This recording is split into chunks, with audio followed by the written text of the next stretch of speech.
Hey there, Oz. Hey there, Curtis. Hey, Merry Christmas, by the And way. Merry Christmas to you, and Merry Yeah. Christmas to the listeners. I have a gift for all of you. Mm-hmm. I have What is that gift, my friend? I have a package made up of When a Stranger Calls, Mm-hmm. A Nightmare on Elm Street, Yeah. Sorority House Massacre, Mm-hmm. High Tension, Yeah. and Dread. Okay.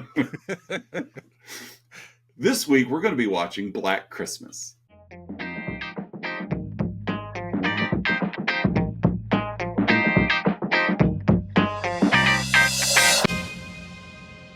Dread. The High Tension and Dread just for the titles, not for Okay. anything in the movie. Okay, got it. Yeah, this movie was full of high tension, and it was Yes. full of dread. It was full of dread. But not futuristic, like, I am the law. I am the law. And of course, we both go to the Stallone version. Of course, even Dread. though this Dread is the Carl Urban version. Yes. But we're like, oh, I am the law. I'm judge, jury, and executioner. Like, no. But no, the When a Stranger Calls, Nightmare on Elm Street, and Sorority House Massacre were the... Definitely. Yeah, it was the high tension and dread wrapping paper on this Christmas gift. So... Just the surface. So welcome back, ladies and gentlemen, to our Christmas episode. Yes. Of Let's Talk About This episode is dropping on Christmas Day. Yep, dropping on Christmas Day. Mm-hmm. So I'm one of your hosts, Oz. I'm the other host, Curtis. And we want to give a shout out to our favorite gift givers, our Patreon subscribers, Don S., Aaron A., Mandy K., Melissa L., Colin K., and Lyle M. Thank you guys for the gift that keeps on giving. Mm-hmm. And that is your money. Yes, money, your money. check cashing. Cha-ching. You're breaking into the Ted DiBiase song. Yeah, I did. That's right. Everyone's got a price. He produced that song, and that's why it was so good. I love it. I talk about like the greatest character to fall into as a performer, where it's like, okay, fine, but then Vince is like, no, you got to live this part all the time. Mm-hmm. You know, this was back when everyone thought wrestling was real. Yeah, it's like, yeah. No, you need. Yeah, there was no two-way mirror. Yeah, you need to be $1 Million Man all the time. So all these other wrestlers that are like, yeah, you guys are going to fly coach, except for Ted.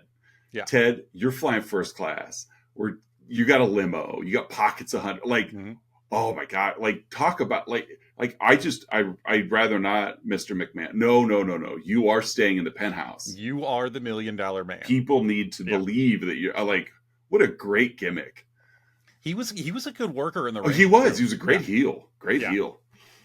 Yeah, I at the time, of course, as a kid, you know it's done right when you hate the guys you're supposed to hate. You hate the heels. Yeah. You love the baby faces. And but you look at it and as you grow older and you're like, man, Ted DiBiase was great. Yeah. Bobby Heenan was great. Yeah, DiBiase was just great at what he did.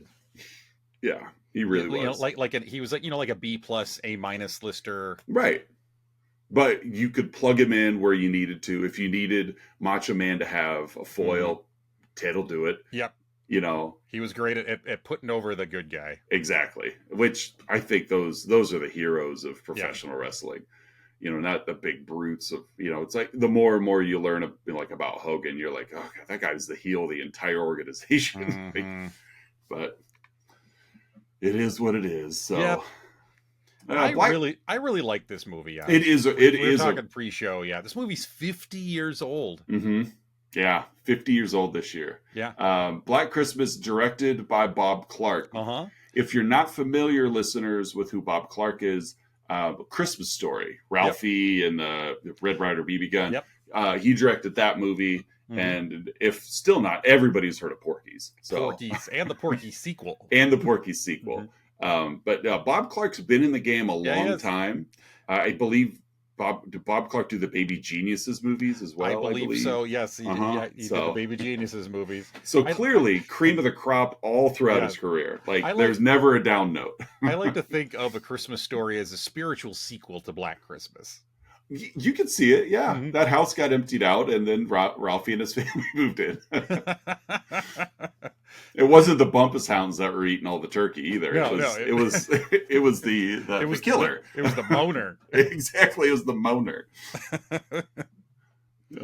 But yeah, it is. I was surprised when you said that you hadn't seen this movie. Yeah, it was the first time for me. Again, another one I was a little embarrassed that it was the first time I'd seen this movie, but Really, really good movie with Yeah. kind of a stacked cast as Hmm. well. Yeah, it's definitely one that when if you watched it in 74, you maybe didn't recognize a lot of them, but You probably recognize maybe 3 of the 5. yeah.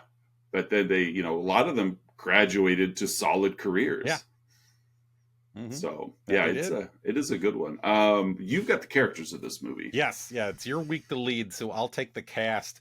We've got Olivia Hussey as Jess Bradford. Again, we know Olivia Hussey better as being Juliet Hmm. in Romeo and Juliet, which had come out, I think, 5, 6 Yeah. years prior to She this. was she was I mean, she was young in this, but she was Yes, really yeah, uncomfortably young in Romeo and Juliet. yes, that is one way Yeah. to put it. Although when we watched it in high school, I wasn't that uncomfortable. But yeah, it's yeah. Yeah, but so she plays the lead in this. Jess, one of the sisters at the Hmm. sorority in this movie. The other featured sorority sisters, we'll just kind of do it that way. Yeah. We got Margot Kidder, pre Yeah. Superman Margot Kidder as Barb. She's the rough around the edges member. Yeah. Yeah. Yeah. She definitely is the spiritual leader of the Yes, rebellion. yeah. Oh, you got Andrea Martin of all people as Phil. Yeah. Phyllis, she's kind of the bookworm. Is kind of, I think, Yeah. how they kind of sell her character. And then we also have Lynn Griffin as Claire Harrison, who's kind of the I know the cutesy shy. We Hmm. didn't get a whole Yeah. lot of her, which we'll get into No. shortly, Yeah. but Yeah. We'll get that's to kind that. of what I got from her character. We got 2001: A Space Odyssey's Kier Dulea as Hmm. Peter, Jess's boyfriend, and uh, piano maestro is what he's trying to Yeah. become. Exactly. Very entitled young man. Very much so. Yeah. You I'm could sure tell. we'll You get could into tell that. with his turtleneck and his hair that this guy, Yes. this guy thinks the world is his. We got a couple of police officers in this movie. We've got John Saxon. John Saxon. John Saxon as Lieutenant Fuller. What do you Uh, think he smells like? Do you think he oh, smells just like musk, I think he smells like, night sweat? yeah. He just smells like man. Yeah, Just, exactly. if you could just bottle and sell it, Yeah. he just smells like Well, man. you figure they do that with females, like Mhm. I'm assuming all of those perfumes make you smell like Paris Hilton or make you smell Yeah. like Britney Spears. Yeah, I'm Yeah, assuming, or it's a combination Natalie of, Portman. yeah. I mean, I'm assuming that John Saxon's cologne is a combination of like WD-40, And Barbasol. sawdust. Yeah. We have Douglas McGrath as Sergeant Nash. I love. Great little character Yeah. in this movie. Douglas McGrath also appeared in Porky's as well, another Mhm. again Bob Clark movie. We've got, let's see, we've got Marion Waldman as Mrs. Mack, the house mother. I really like Miss Mac. Yes, I got a feeling that will come up later from one of Same. us. Yeah. James Edmund also is Mr. Harrison, Claire Harrison's father. I Mhm. think I got all the big Yeah, all the names ones there. that matter. Yep. Yep. Yep. So let's get into the plot of Black Christmas, Oz. We kick off with a POV, Yeah, we do. like right away. I mean, this movie doesn't build anything; it just delivers from the jump. Yes, it does. We don't know who this man is. POV as he's climbing into an open window of a sorority house. Mm-hmm. Climbing up like the thatch terracing up the exactly. side. Yeah. So already, before you don't have a clue who's inside, you don't have a clue what's going on. It's already uncomfortable. Yeah, like but just from the in jump. their house, quite literally in their house, moments into the movie. Yeah, and they don't know he's in the house. Yeah. So even again, knowing nothing about the movie, that's just just uncomfortable. Yeah. So, like we know there's someone in the house, and so that is kind of the fun of this. Mm-hmm. I used When a Stranger Calls in my movie Marriage.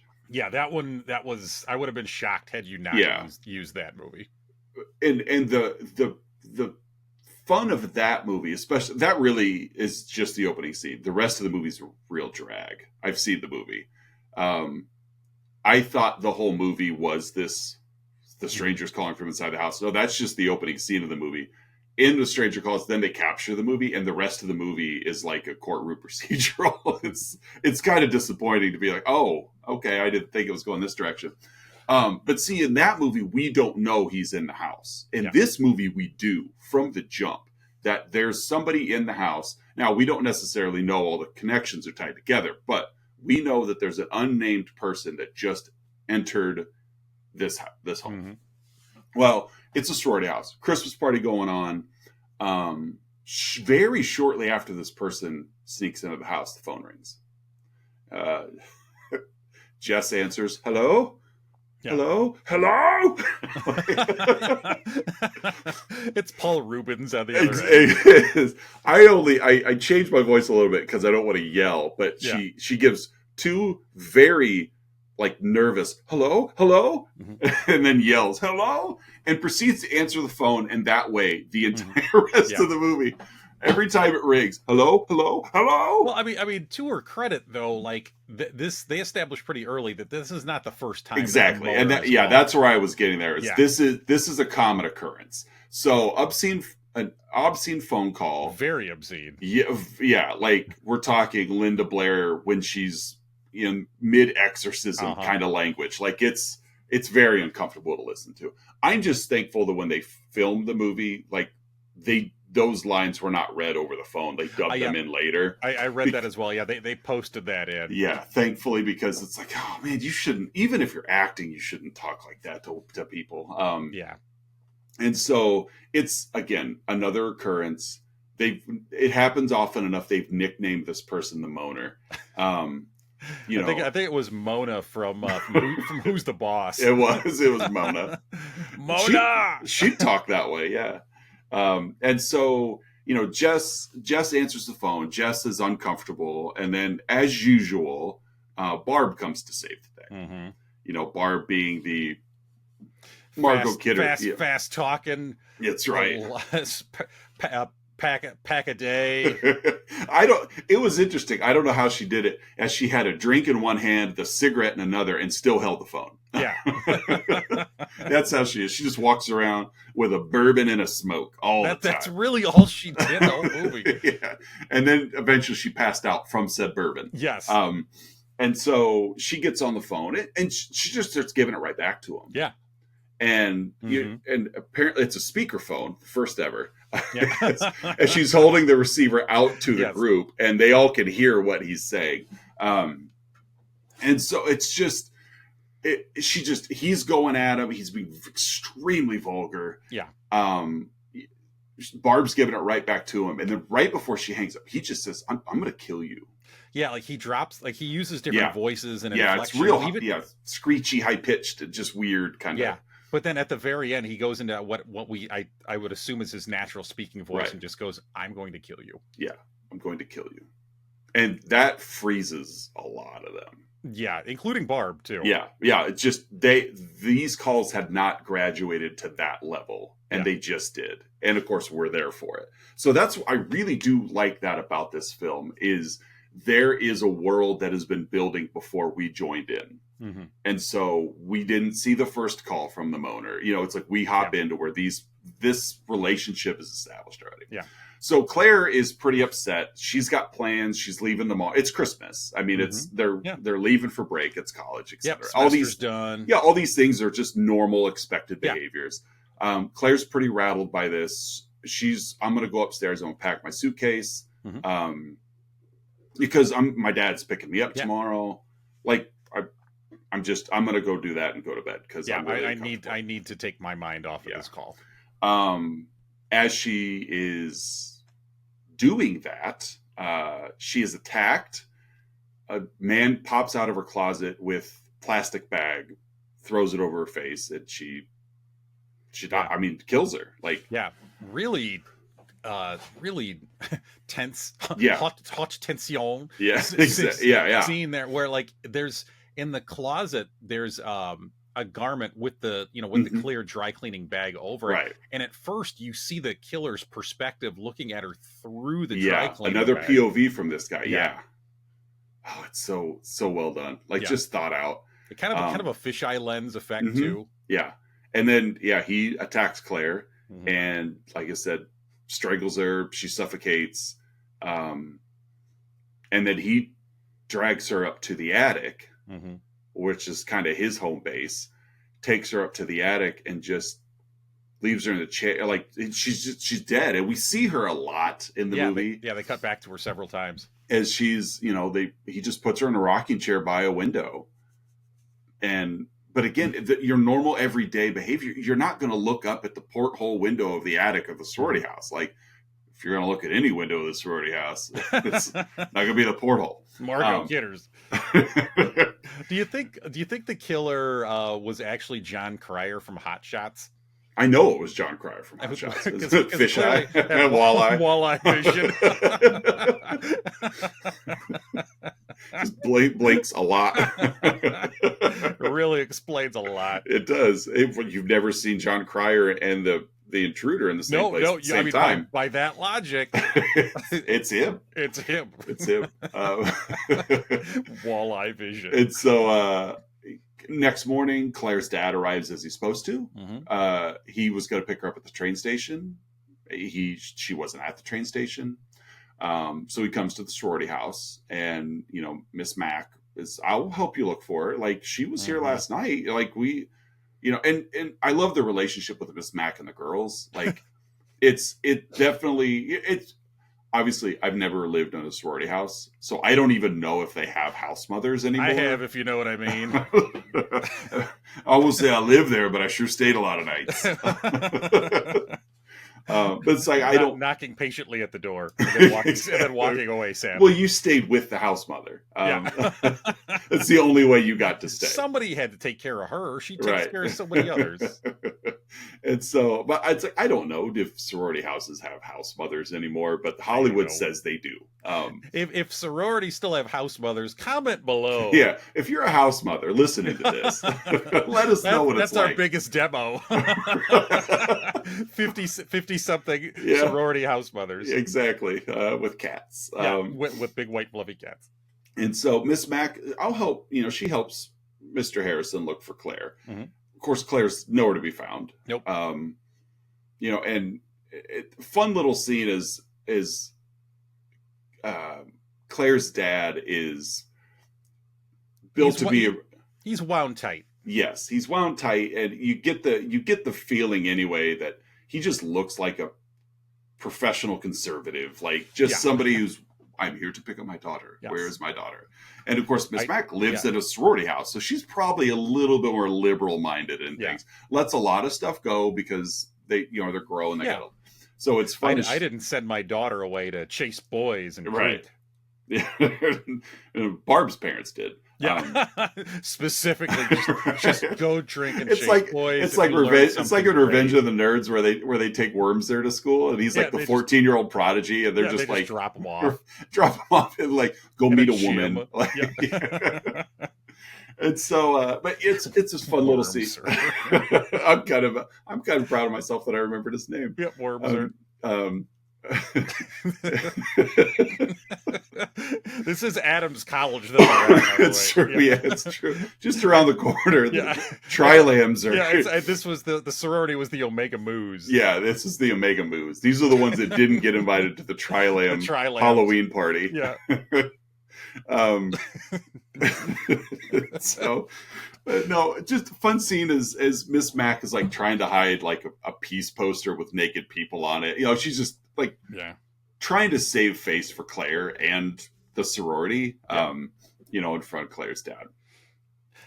Did this actor, he reminded me a lot of Frank Oz. Very much so. Yeah, I could definitely see that. It wasn't, of course, but he does he did the voices of the Moaner then. He did. Sounded a lot like Kermit the Frog. Did Miss Piggy. And so, so no success. Like, Claire's not there. They don't know where Claire is. So they jump to the next logical conclusion. Maybe she's with her boyfriend because she's been seeing this boy. So we get Jess's storyline. Jess, of course, being Olivia Hussey. Her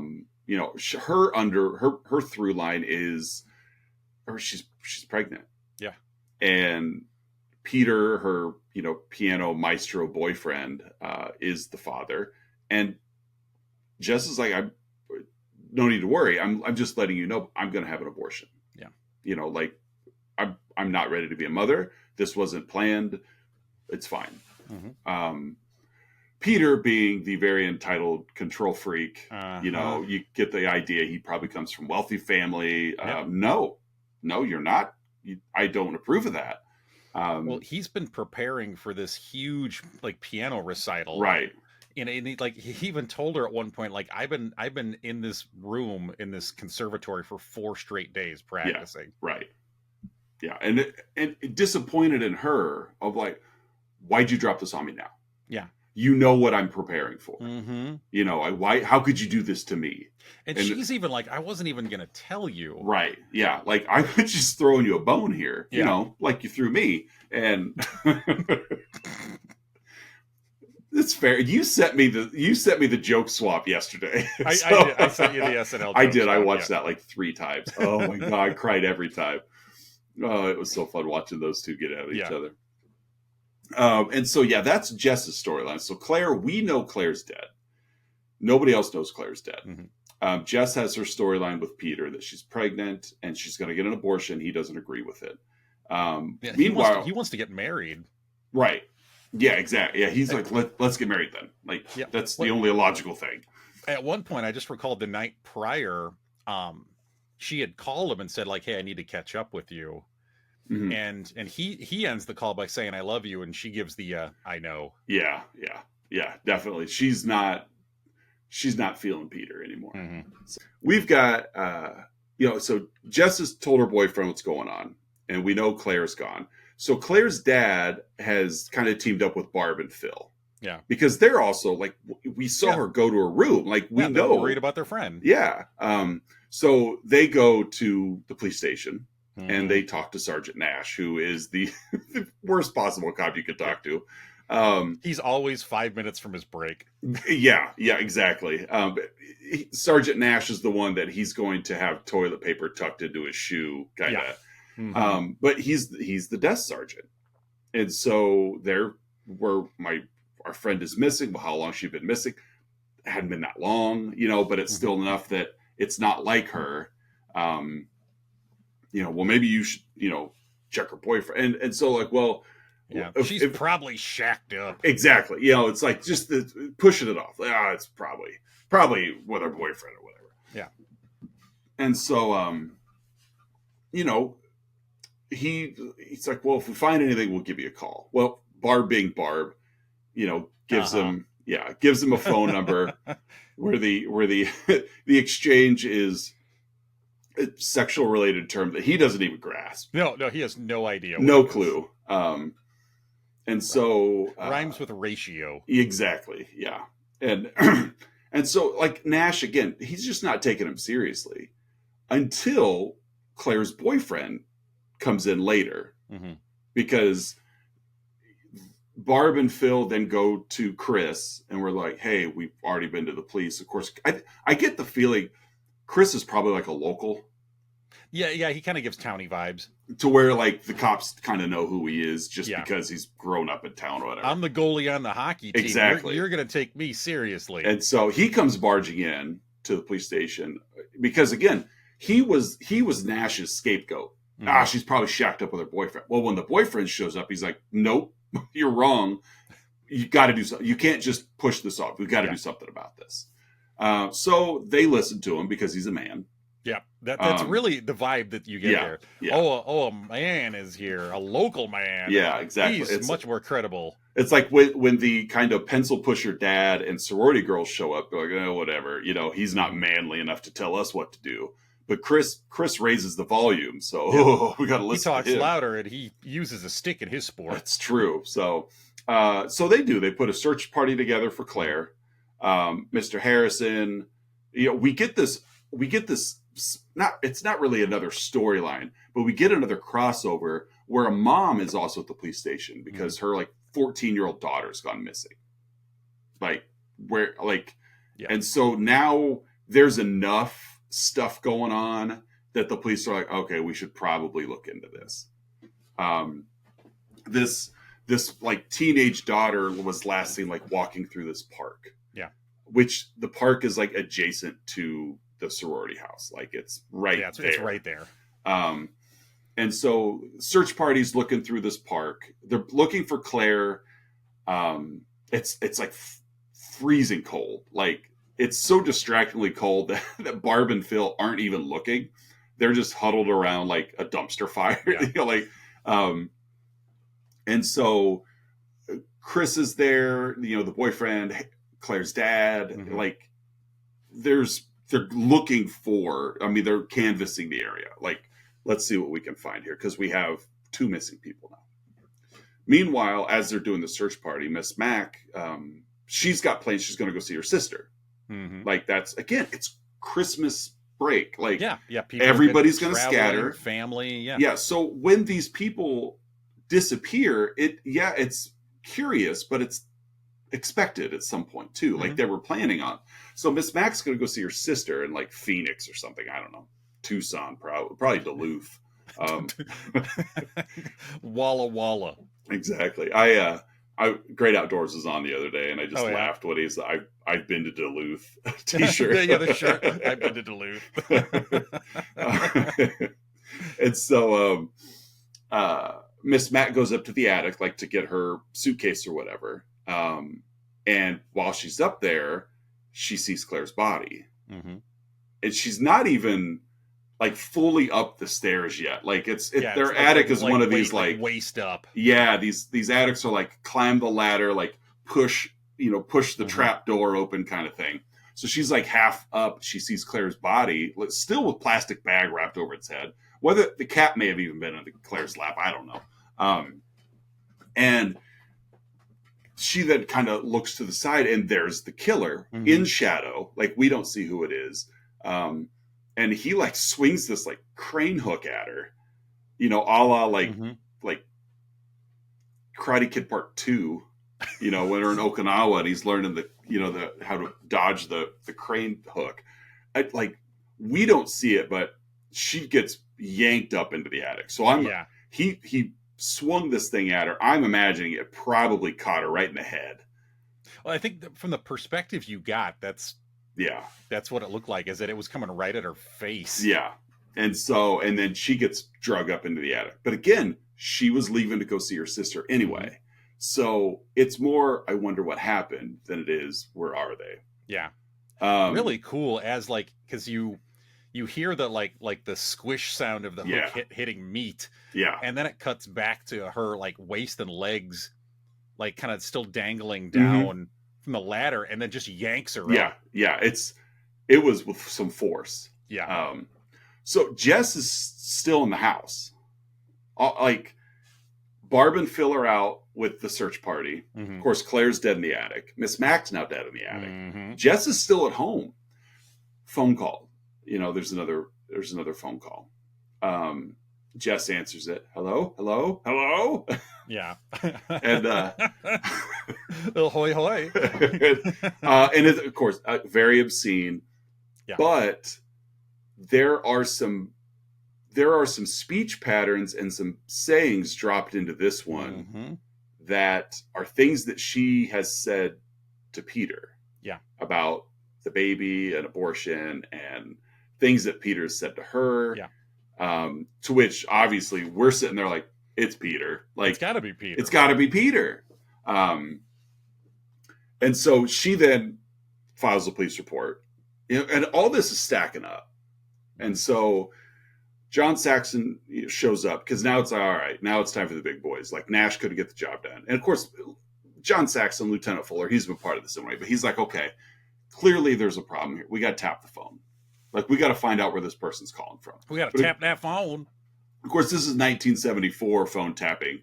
Yeah, it's all analog, to where it's going to switches. And, and it's, I really kind of like those scenes at the phone company, I guess, where none of it's digital. Like you said, it's all switches. So it's running around trying to find the right port. Uh-huh. But again, Lieutenant Fuller's like, it'll be okay. It's, you'll be fine. We're on it. Mm-hmm. We got a guy stationed right outside here. It's okay. Yeah, you'll be safe. Yeah. Fuller leaves. A bunch of carolers show up. And Jess is relaxed. Like she's met with the police. They told her we're on it. Cops are on it. Exactly. And so she's relaxed. So she's watching the carolers. Well, while she's got her back to the rest of the house, like the killer's sneaking around. Mm-hmm. Phil and Barb have come back to bed. Like they've come back, and that like the search party's over. They found the body of the dead teenager. Yeah. In the park. And so all this is kind of going on. Barb and Phil are back. Barb, of course, is just exhausted. She goes to bed. Jess is watching the carolers. As Jess is watching the carolers, the killer sneaks into Barb's room. And for some reason, Barb has this glass menagerie of animals. It's like, whatever. And he grabs the unicorn. And again, shot very much like just like Black Room. Mm-hmm. Yeah, it's very kind of artistic looking. Yeah. Close-ups of the light reflecting off these menagerie figures. Yeah, it's kind of like an Argento movie. A little bit, yeah. Picks up this glass unicorn and just starts stabbing Barb. Yeah. Margot Kidder's character just starts stabbing her to death with this unicorn figure. She kind of wakes up and sees enough as like she sees his eye.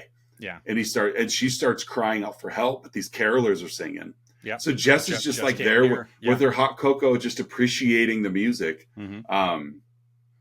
A lady comes running up with like they found, one lady comes up to tell the lady with the carolers, like they found a dead body. Wrap this up. Like we're done. Yeah, we got to go. So the carolers leave. Jess then gets another phone call. Again, we know these are coming because they're supposed to, but also because the phone's got to ring or the police can't track it. So another phone call with more parts of that argument with Peter. But of course, cut back to the phone company where the guy's like running down these aisles trying to find the right call. Like it's a warehouse of phone banks. Luckily, it's the only phone call that's going on that night. Yeah, that's the only one. Right. But everybody's of course, out enjoying the carolers. It's true. They are the carolers, or they're dead. Yeah, you got two choices: you're singing it or you're not. Right, that's one of the two. And so naturally, right before they find it, the guy the moaner hangs up. They can't trace the call, but there's enough where Jess is like, I think it's Peter. Yeah, these conversations I've had with Peter, I think it's Peter. Well, at one point, Peter was in the house. Yeah. Yeah, he did. He just kind of dropped by to surprise her. Because we see this glimpse of she's downstairs on the phone and we see a POV of somebody coming down the stairs and we're like, oh no. And it's just Peter. He's like, hey baby, I was just in your room. Like, yeah, I went upstairs and took a nap. I let myself in and napped. It's just super weird behavior. Yeah. Like just really weird behavior. He calls her a pretty graphic name because he's still upset with her. Yeah. About her planned abortion as well as the timing of right. Yeah. Again, I think he's probably more upset about the timing than the abortion. Yeah. Like how could you do this to me right now? Well, we saw his performance. Yeah. And I don't know if I've ever seen a person sweat that much. He was very sweaty, and he played piano like how I imagine Animal would play piano in the Muppets. Piano. But yeah, he was very sweaty. And it didn't go well. No, it did not. Didn't go well. I don't have an ear for piano, but even I could tell that wasn't a strong performance. Right, yeah. When you play with your elbows, things aren't going to go well. Yeah.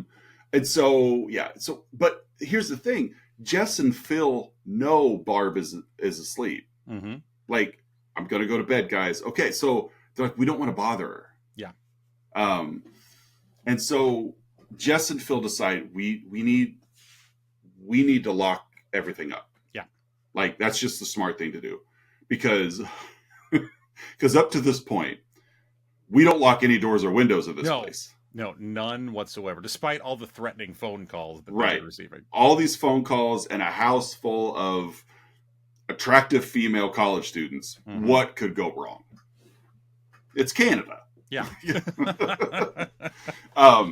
And so we got to lock things up. And of course, the last plate feels like, well, I'm going to go check on Barb, because Barb's windows surely are unlocked too. So she goes in, and of course the killer is still in the room, and they do the whole, Phil comes in just far enough that the killer can close the door behind her, and Phil's murdered. Like, we don't see, but we know, like, you're in the room with the killer, you're dead. She's gone. Okay, so it's just Jess. We're down to just Jess. She gets another phone call. This one is traced. Yep. And this is where they're like, the calls are coming from the house. Like, they're coming, because like, what's the address? And he's like, it tells them the address. And, Fuller's like, but that's the sorority house. You're wrong. Like, that's where the calls are going into. And he goes, no, that's also where they're coming from. Yeah, because it was established earlier that Miss Mac had her own line. Yeah. So there are 2 phone lines running in that house. There's another line to that house. So this is where, like, oh, well, so Fuller immediately starts radioing the policeman outside, which, of course, as he's radioing him, the camera pans to, like, he's dead. Yep. Throat slit. Yep. Somebody got the jump on the cop. It looked like it was slit with hot sauce, too. It's just smeared habanero sauce all over his throat. I'm going to get you. No, not adobo. Just swells closed. Exactly. This killer's good. He knows a lot. Take this. He knows that that guy's allergic to ghost pepper. Yeah, I was going to go the ghost pepper route, too. And so, Jess is like... Fuller then calls her, or Nash does. Nash calls Jess. Fuller calls Nash. Yeah, which was mistake number 1. Yeah. Fuller calls Nash. He's like, you got to call them and let them know, because, get out of the house. So Nash calls. He's like, you need to leave immediately. And then finally just bumbles it out there. The calls are, the caller is in your house, which should have led with that. Fuller had told him on the radio. Yeah. Like, don't tell her. Oh, that's right. Yeah. And Fuller tells Nash, just tell her to walk out the door. Yeah. Just walk out the door. Yeah. Just leave. That's all you you tell her. And of course, he can't get that job done. The calls are coming in the house, which sends Jess in a panic because she knows Barb and Phil are also in the house. So she goes to get Barb from Barb's room, opens the door, finds this mangled mess of Barb and Phil and their murdered bodies. She kind of, hears some heavy breathing, and she turns it, and probably the image that resonates from this film the most is she sees the killer's eyeball looking at her through through the door, the opening in the door. And so she then just wisely just slams the door against him. Yeah.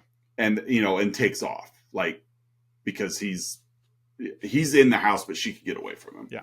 Killer chases after her. She can't open the front door because they've locked them all. And for the first time ever, they've locked these doors. So Jess doesn't know how to operate a lock because they've never had to do it before. Yeah. So then Jess runs to the basement, locking the basement door behind her. Right after she gets down there, Peter shows up at the windows outside. Yeah. Hey, Jess, is that you? And he breaks into the basement window, climbs through. Of course, Peter's the killer. Like, one, why would you look in the basement window? Two, it's just all of this is stacking up. It's Peter. So he approaches her. Are you okay? Of course, she panics and grabs a fire poker and beats him to death. Yeah. Yeah. You don't see it. No, you don't. But he's approaching her, and she's kind of backed into a corner. Right. So the police show up at the house. They bust in. They get down to the basement. And that's where they find Jess's body slumped against the wall, Peter in her lap. Dead Peter in her lap. They both appear dead. But she's barely conscious. And it's over. We're like, Jess solved, she solved it. So naturally, everyone's like, well, case closed, everybody. Peter was the killer. Like, all the evidence is there. They put Jess to bed, and they just leave her alone, as you do. As you do when a person has clearly been traumatized. Let's let her sleep. We're going to leave a police officer outside the house because that worked last time. Yep. And, and they leave. And then just very shortly, we're talking the house empties. and we hear the killer's voice in the attic. Just kind of doing his voiceover stuff. Mm-hmm. And Billy! Yeah. And the attic hatch opens, and then the telephone rings, and it rings as the camera's panning away from the house. And it's Christmas, it's just winter scene, a very beautiful looking home. It's the sorority house. The phone's just ringing. And that's what the movie ends on. It's the phone just ringing, not being answered. Yeah. And the shot is the same as the opening shot. That's true. That's true. Yeah. Same shot as the opening shot. So terror is still there. Yeah. Peter was not the killer. I got the vibe that Jess is dead. That's what I'm guessing too. Like because she was the only one the entire movie that answered the phone. Mm-hmm. Every time it rang, she was the one that answered it. And so to me, I thought that was symbolic of Jess is in the house, the phone's ringing, it's not being answered. The killer got Jess. Yeah. And that's Black Christmas. There it is. Yeah, that's the 50-year-old. Yeah. Black Christmas. That came out in October. Mm-hmm. Actually, it released in October in Canada. It came out in December in the U.S. So, I mean, October is the December of Canada. Mm-hmm. Oh yeah, for sure. Yep. For sure. So, Black Christmas. Black Christmas, great movie, Oz. Hey, at this point every week, Oz and I give our own unique rating to the film we yap about. In this case, 1974's Black Christmas. Oz, how would you rate this flick? I'm giving this 8 obscene phone calls. 8 obscene phone calls. Mm-hmm. What are you giving it? I'm giving it 90 Billies. Whatever your first search with Billy comes up with. It was Billy from Stranger Things. There you go. But I think I'm going to go with Billy Porter instead. Okay, Billy Porter. 90 Billy Porters. Nope, even better. I got this like sweet, foggy Billy Idol. Okay, 90 Billy Idols. 90 Billy Idols, yeah. Roy. Roy. Hey, folks. Next up in our comedy segments, Oz and I have been scouring the interwebs, searching for unprofessional reviews that tickle our funny bones, and we hope they tickle yours as well in this week's Outside Insights. Hey, Oz, what is your Outside Insight? I have 2. Okay. The first one of the... Oh, I love them both. All right, so the first one here is from Order Canceled. Order Canceled? Yep. Okay. 1-star review. Terrible movie, terrible refund. Mm-hmm. All right. This was left 2019. This is an ancient movie that is listed as a collector's edition, but there's nothing special about it. First, we received this movie, and it was not packaged like most movies. No plastic wrap. Keep this in mind, because it's important in a minute.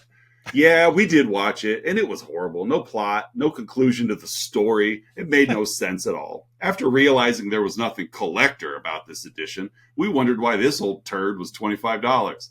We decided to return it. It cost $4 to ship back, even though I'm a Prime member. And they only refunded us $13 because it was not returned in its original packaging. You know, the packaging it did not come with? Yeah, we did watch it, but I'm just saying we can't return it in a condition it did not come in. 6 people found it helpful. 1 star, but not really for the movie. Yeah, the fact that they the experience. Yeah. Yes. My second one is from Clock User, left to 2017. Terrible movie and about as scary as Barney. Bought this by accident, watched it, and would give it less than 1 star if possible. Terrible movie and about as scary as Barney and Friends. Scary as Barney. Right. Admittedly, I haven't watched a lot of Barney, but I'd like to see that episode of Barney. I would, yeah, me too. I'd let that be my first episode of like, oh my god, the one where they snuck into the clubhouse and killed all those kids, just devours children. Right? He's rendering their flesh. Billy, Agnes. So those are my 2. Yeah, the poor first guy. They only gave us $13 back. This old turd. That's the ancient movie and the old turd of a film is why I threw that one in there. Old turd. So, That sounds like like how the kids refer to like the old farmer down the street. that old turd. Old turd. The turd farmer. Oh, turd farming. What do you got for your outside insights? Mine, as always, comes from the Internet Movie Database. This is a 1 out of 10 left on December 23rd, 2020. So at the time of this recording, so here's a peek behind the curtain. We're not actually recording this on Christmas Day. No, this isn't live. So yeah, we're not. This isn't a live stream. So this was recorded. My kids have to wait to open gifts. We got to record. Yeah, I know, right? Sorry, kids. Yeah, you're gonna have to wait. Just stare at those presents for a while. Christmas is a season, not a day. So this was left 4 years ago to the day. Yeah. And it was left by Laverne and Shirley Sucks. All one word. Laverne and Shirley Sucks. So boring is the subject line. I love horror films, but could only make it halfway in before turning this snooze fest off. Oh, I love it. Too much talk and no horror. They should have added more slashing and blood and called it Red Christmas. Watch only if you have trouble sleeping, because this will knock you out. It's a cure for insomnia. That's great. Called it Red Christmas. Different color. That's true. Should add a lot of money in it. Called it Green Christmas. An eco-friendly Christmas. Or maybe it made you sad. Call it Blue Christmas. Blue Christmas. Oh, man. Laverne and Shirley Sucks. My guess is this person is not from Milwaukee. No, probably not. Yeah. Well, hey, folks, it's that point in the show you've all been waiting for, the Let's Talk About Flicks signature segment, the 3-2-1, in which Oz and I each share 3 goods, 2 bads, and just one about this week's movie, 1974's Black Christmas. Hey, Oz, what are your 3 goods? My first one is that this movie just gets right into it. Yes. Like, from the jump, we see the well, we find out is the killer, but we never find out who the killer is. I don't think it matters. It's just the tension and distrust that the phone calls create amongst everybody. So that this movie gets right into it. So that's my first good. My second one is I think Mrs. Mack's character is pretty great. She is. Mrs. Mack is amazing. Just the fun balance of, she's got the respect of the girls. She tries to keep them in check, but also gives them a long enough leash to be themselves. And so I really enjoyed her character. Well, I think she wanted to give herself a long enough leash there too. Yeah. My third, which kind of comes back to the Miss Mac, is I think Bob Clark did a great job with the balancing of humor and drama in the film, because there's some pretty heavy things going on. Oh, yeah. Very heavy things going on in this film. But I think he does a great job of this, my interpretation of just showing that, like, this is just how life is. Like, what is going on in your life that is super heavy and dramatic isn't necessarily going on in everyone else's life. And so you got Sergeant Nash just being a bonehead and yucking it up, or being the laughing, the focal point of all of the humor and goofiness going on at the police station, while Jess is like, I'm going to have an abortion. Like, and so being able to balance that to where they both work, I can feel the weight of Jess and what's going on in her life, but at the same time, still laugh at what the cops are laughing at. I think that's done well. You're not undercutting the drama. You're not overstating the humor. It's just a nice, felt very kind of realistic balance between the two. And so that's my third good. What do you have, my friend? For my 3, I'm going to start with just what a third act. Such hot tension in that third act. Just great pacing, great acting, storytelling, editing. When did you say the third act kind of starts? Let's see. I would say probably after the big search in the park. I was thinking that too. Like when the carolers. Yeah. For me, it was when the carolers come to the door. Yeah. Which gives the killer an opportunity to leave the attic. That to me was the transition to Act 3. Yeah. And speaking of, my second good is that actual scene. The juxtaposition between the carolers and Jess genuinely letting her guard down and enjoying feeling heard by the police. For the first time in the whole movie, she has a smile on her face. Yeah. Like she feels she's allowed herself to feel happiness. She's allowed herself to let her guard down. Right. And right upstairs, 40 feet behind her, Barb is just getting murdered. Yeah. And just the cuts back, and again, literally very dark scene, as you mentioned earlier. Mm-hmm. You see like Barb's bloody hand is up by the other glass figures, like on her bed or her dresser there, and just well shot, well edited, very well. Yeah. I really like that scene as well. And my third good is Claude the cat. He's so fluffy. He is a fluffy cat. He's a fluffy cat. I just want to mush his cute face. He was pretty devoted to Claire. He was, yes. You never heard him meow from the attic, like, let me out of here. It's just like, nope. I'm just going to gnaw on Claire's fingers. I'm content. So Claude the fluffy cat is my third good. Oz, what are your two bads? I've kind of joked about it a couple times, but Jess answering the phone every day. Hello. So I had it as a good originally, and then came up with three other goods. So I'm like, I'll slide it to the bad because it's bad the way again, the tension makes sense. Coming right into the story, we know it's not their first phone call. They have a history with these obscene calls or whatever, but it's just comical. It makes me wonder too, and this isn't my have all the obscene phone calls to the sorority house, have they all come from the attic? I was wondering that as well. As I was getting ready this morning, I had the movie on, and so I was like brushing my teeth. So actually I watched the first act again, and I started wondering, like, has he been sneaking out and sneaking in? Right. I mean, he left at least once to kill the cop in front. Yes. But, has he always been in this house? Because, I mean, he knew where to go. Right. Oh, yeah. He knew that there was a phone line upstairs. So I just wonder, like, how did he I've used the term before. Did he graduate to infiltrating the house and was making the obscene phone calls prior, and then eventually, like, just as psychotics kind of do, to challenge themselves, like, sure. Like, I have to go there now. Or, like you said, has he always been calling from in the house and then just leaves to go about? Because, again, obviously we don't know who he is. Yeah. And so there is a different person. I mean, could be, walking amongst them in the daylight, and then this is his nighttime activity. So, it doesn't really matter. Just more curious. But my first one was just Jess answering the phone. And my second one is, movies like this have to work because of poor police work. So that's my second bad. It's just poor police work.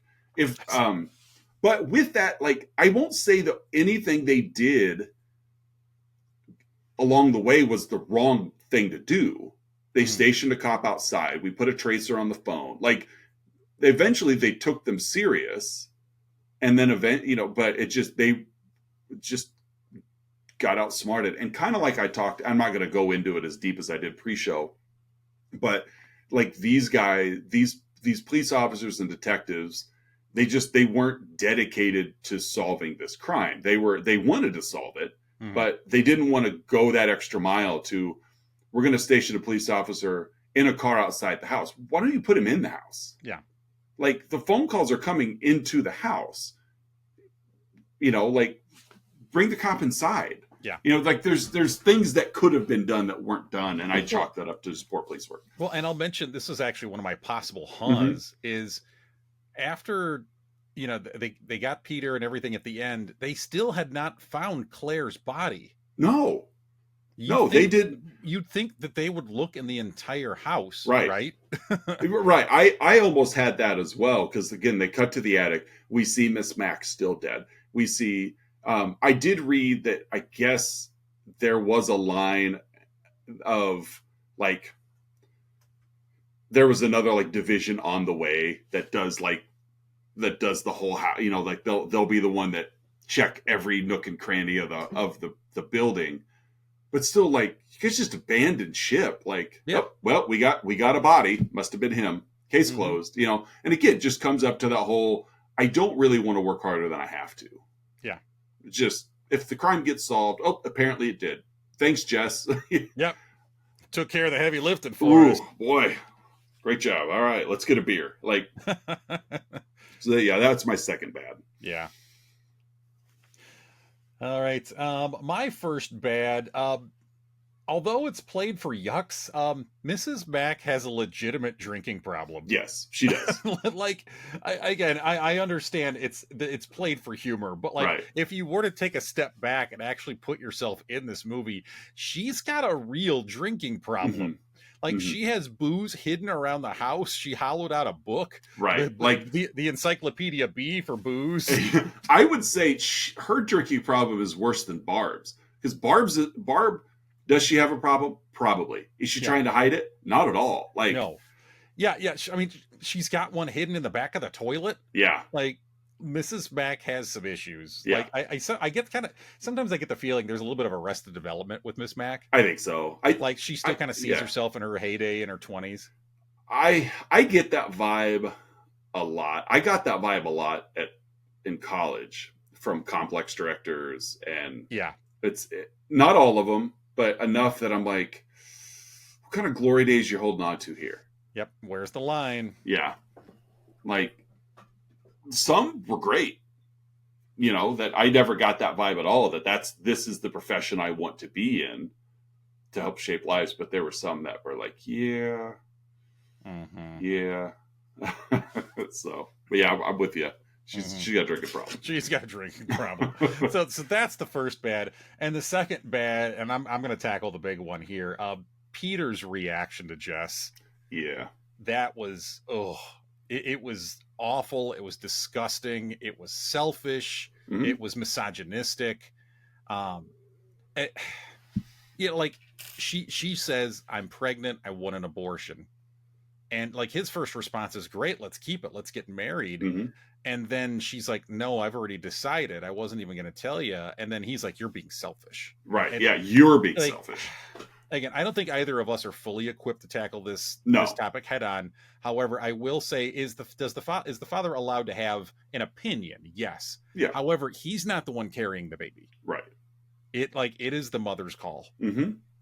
I agree 100%. Sure. Like the father, you have the right to have an opinion, but that doesn't mean that you have the right for that opinion to get acted on. Even more so in a situation like this, I think that's like, where do you draw the line on responsibility? Yeah. But it's like, it's one thing if you've got a husband and wife, and it's one thing when you have a college boyfriend that you had an accident with, to we're like, no. Like, there's enough men that are going to be making decisions for me in my life. I don't need you to start.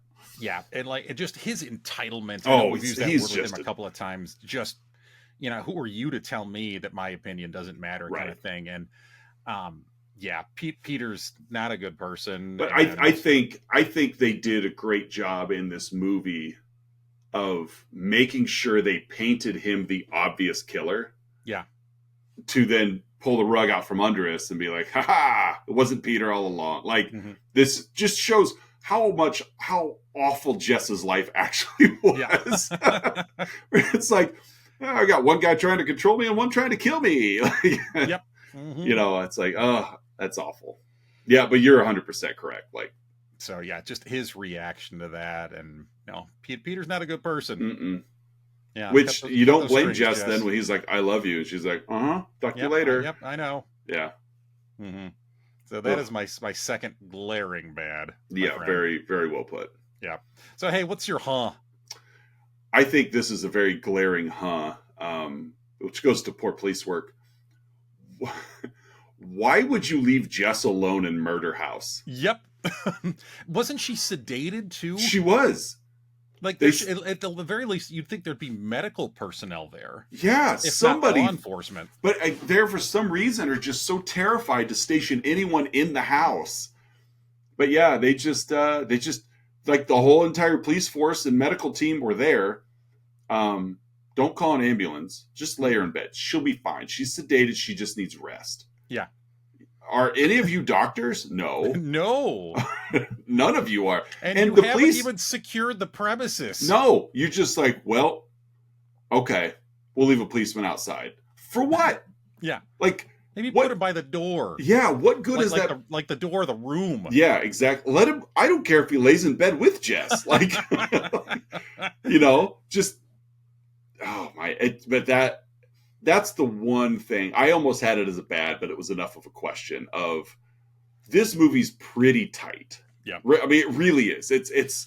But this is the one part that I've always had an issue with, and I understand why you did it, but even you could have been just as effective in this ending if you had taken her to the hospital and the phones still ring.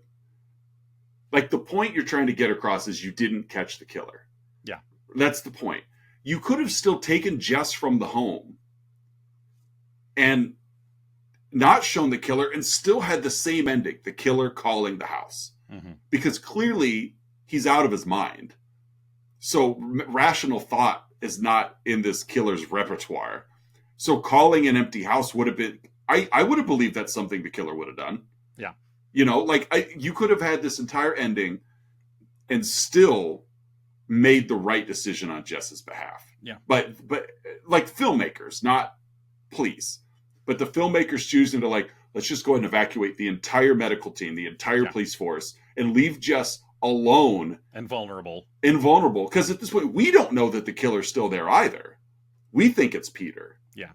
Until they all leave and Jess is there, and then we could, hear the phone ringing. And it's just like, it was head scratching.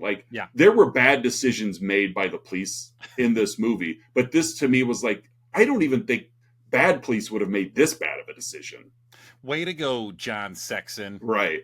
It did. It just seemed extra goofy. Bad decisions are bad decisions. But this was we got the killer. Are we sure? He's dead, isn't he? Sure. Yeah. Shall we check the place out? Because we never found Claire. Nobody's seen Miss Mac either. Because I figure her car's probably still there. Yeah. And we get it in the morning. Let Jess sleep. Let her sleep. In the house that everyone was murdered in? Where else? In the murder house. Right. Where else would we leave her? So that is my long-winded Why would you leave Jess alone in murder house? Yeah.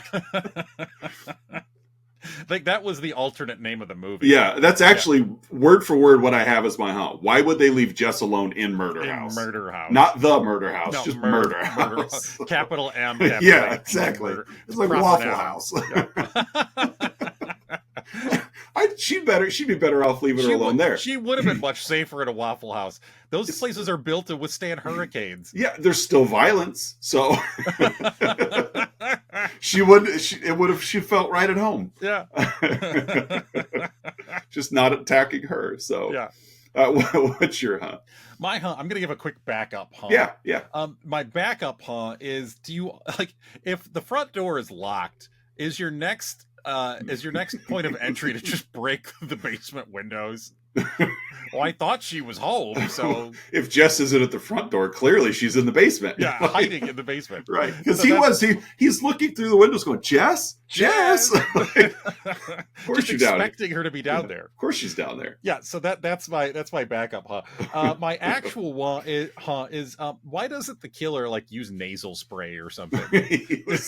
Right, especially it's very prominent in the beginning as he's walking up to the house. I'm not talking about when he's on the phone.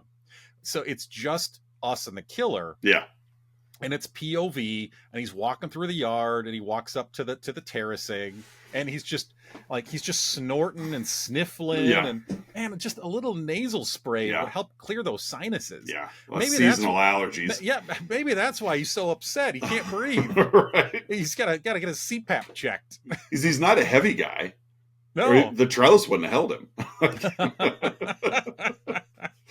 But yeah, he's all chugged up. He's go get a sleep study done. That's or okay. Something. Yeah, it's okay. Yeah, he's apnea. Yeah. That's what it is. In 74, it wasn't diagnosed yet, so you were just... It wasn't sleep apnea, it was awake apnea. Yeah. It's conscious apnea. Yeah, it's a very rare condition. I sleep like great. Like, never better. Awake. It's when I'm awake. Cord's not long enough on the CPAP machine. Yep, it's not battery powered. Snorting and sniffling everywhere. It's terrible. Little Afrin will take care of that. Right, yeah, just some Claritin D, whatever. So just some nasal spray, man. Take care of that. Yeah, you'll feel better about yourself. That's true. You may not want to kill. Yeah, maybe. So that's my and that wraps up not only holiday movie month, but the year 2024, my friend. Yes, it does. This is completing our third full year. Yes, of third and podcasting. change. Yeah, we kicked off November of 21, and we've just wrapped up December of 24. Yeah, 165 episodes. Yep, and we have probably another 10 years worth of themes. Oh yeah, I added one yesterday at the very bottom, row 163. Oh, I like it. Yep, I like it. Yes, movies in which that takes place. I love it. We have a new theme for 2025. We kind of talked a couple weeks ago that we're very happy with how 2025 is shaping up theme-wise. Yes. We are in for a great year, folks. We have a lot of variety amongst the films of 2025. I'm looking at them a little closer than usual. Like, we got a lot of comedy coming in 2025 too. We do. Maybe we were in the mood for a laugh, especially with what's happened in the nation the last couple of months. And that's very, very possible. We need some levity. Yes. And so January is not full of comedy. January doesn't have as much comedy. However, I am I think prouder of, and I am going to fully lean into this and take credit absolutely. I want you to. I am as proud of the theme for January 25 as I am for anything we've done in this show. And it's a one-word theme, and the theme for January 25, kicking off the new year, is ouch. Movies with titles that hurt. Yes. It's not movies where people get hurt. No. It's just that the title itself, if that were to happen to someone, that would hurt. Yes. A month of ouch. And it's a 5-weeker. It is we got 5 Wednesdays, because again, let's talk about flicks. We measure time in Wednesdays. So we're going to kick off January 25 with a movie. January, I believe January 1st, isn't it? Is it? I think so, yeah. Okay, January 1st. New Year's Day. Drop it on New Year's Day. It's kicking off Ouch Month is Whiplash. Yeah. Good. I've not seen this movie. I have not seen it either. I looked this morning. It is ranked 39 on IMDb. So we're kicking off the year with a great movie, possibly the greatest movie we've covered so far. So people like this movie, whether it's for J.K. Simmons, whether it's for what's his name from Top Gun Maverick, Miles Teller, Mr. Fantastic. But yeah, we're kicking things off with for Paul Reiser. Yeah, for Paul Reiser. But yeah, Ouch Month. Ouch Month. Yeah, I love it. I love it. And we have some fun, not fun movies, but fun titles. Yeah, and honestly, majority of them are good films. They are. Yeah, I think the second week is really the only one that got kind of mixed reviews. And I've only seen one of the 5 movies of the month. Yeah, I've seen the third. The only one that I've seen from beginning to end is the third one. Okay, the fourth one is the only one I've seen beginning to end. Yeah, and I've seen parts of the fourth one. I just haven't watched it all the way through. Yeah, but no, it'll be an exciting month. Just fun, all around, solid films. Like we're gonna be talking. We got a couple pretty heavy ones, especially the third one. Yeah, but we will have a good time talking about it. Yeah, for sure. But yeah, Ouch Month. So ouch I'm excited. Excited for another year. Yes. And I know sometime mid-year we'll put together 2026, and Lord knows we got plenty to choose from. Yeah, we have nearly 100. Or well, no, we've got 106. We have 106. Yes, more possible future themes. Yeah, so if we add nothing, we've got 2 more years of content. Yeah, and that's without dropping a beat. So yeah, social media wise, you guys can find us on Facebook, Instagram, and TikTok. like, comment, subscribe, all those things you're supposed to do. You know, we don't do this for the recognition, but it does feel good to see the numbers grow. To be seen. So if you are a subscriber, just, for Christmas, just share the podcast with a friend. Just, hey, been listening to if you enjoy it, of course. If you don't, shut up. But just be like, hey, been listening to this. Like, they've got 4 years, 3 years of content out there. Like, just share with a friend. I understand. What other non-wrestling podcast is going to bring up Ted DiBiase? Exactly. R.I.P. Ricky Henderson, by the way. Yes, I saw that. I didn't see. Yeah. Death is the one thing that man could not outrun. Yeah. Oh, what a personality Ricky Henderson was. Yeah. I was, God, there's so many stories about him. I was reading one yesterday where it's like someone was quoting John 3:16 to him, and he says, I don't care that John's hitting 3:16, Ricky's hitting 3:30. And he always referred to himself in the first person. I know. It's like Ricky Henderson was Yogi Berra mixed with The Rock. Yeah, that's a good comp. You just stupid things coming out of his mouth, but at the same, just the bravado. Yeah. And ego, but he could back it up. Yeah, and overall, even though he had kind of a pretty bizarre personality, he wasn't a bad guy. No, like, you never heard any bad locker room stuff from him. He's like Jobu. There was another story, and this one I'd heard several years ago, so I hope I'm remembering it correctly. But players are given, especially at the major league levels, they're given a daily per diem for meals and stuff, and he would never spend his per diem. He would always save it and give it to his kids or something like that. Right. So it's just Ricky Henderson has become one of those players for me that, as obviously he's done playing, but as I've grown older and learned more about the sport and respected more about the sport, he's one of my favorite players. Yeah. The same way, growing up, Macho Man was not one of my favorite wrestlers. But as I got older, I'm like, you know what? I really dig what I really liked what he was. Now, was he perfect? No.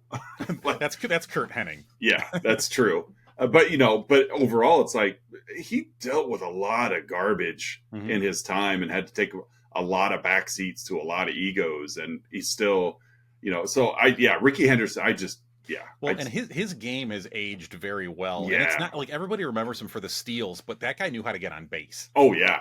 Yeah. He was always among the league leaders in walks, and he could hit too. Oh, yeah. I think he's still most career leadoff home runs or something. Guys, he was a stud. He could swing the bat, but he knew that getting on base is how you score runs, which is not a very complicated concept. But it seems to be today. Yeah. You get on base and then let the guy behind you drive you in. Right. And if not, I'll just steal 100 plus bases a year, and I'll make it even easier for him.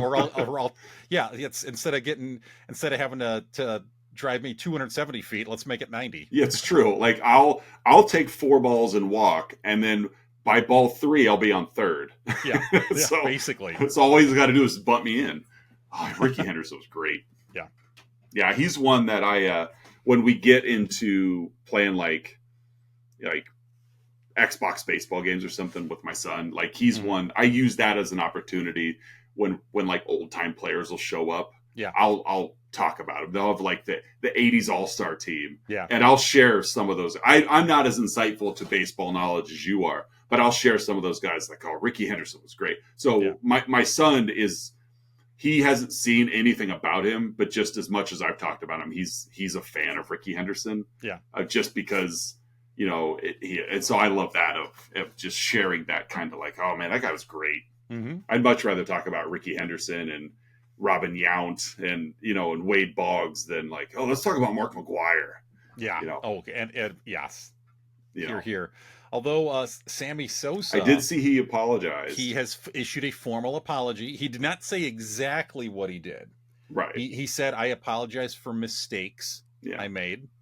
He did insinuate one, because he mentioned something, and I probably won't get the words exactly right, but he said that I needed help recovering from injury. Yes, which is coded for illegal substances. Right. Yeah, HGH and yeah, but he did not explicitly say what he was apologizing for. But yeah, so I guess he's going to be at like the Cubs convention. Yeah, I saw that. I think. So they're welcoming him back formally into the organization. I don't think he'll ever make the Hall of Fame. Yeah, I don't either. I think he would have by now if he was going to be in, but I put them all in. Yeah, you know what? It's against the rule now. It wasn't then. Put them all in. Just put the asterisk on the plaque. But like, again, baseball was embracing this. People still, exactly. McGuire and Sosa save baseball. Yeah. Yeah. Such an American thing to do of like, hey, thanks for saving the sport, but now we're going to blacklist you for it. Because it's wrong, right? Like, you knew exactly what you were doing. Yeah. Put them in. Put in Clemens, put in Bonds. Yeah. Palmeiro, throw them all in there. Yeah. Put an asterisk on their plaque, and that's it. Yeah.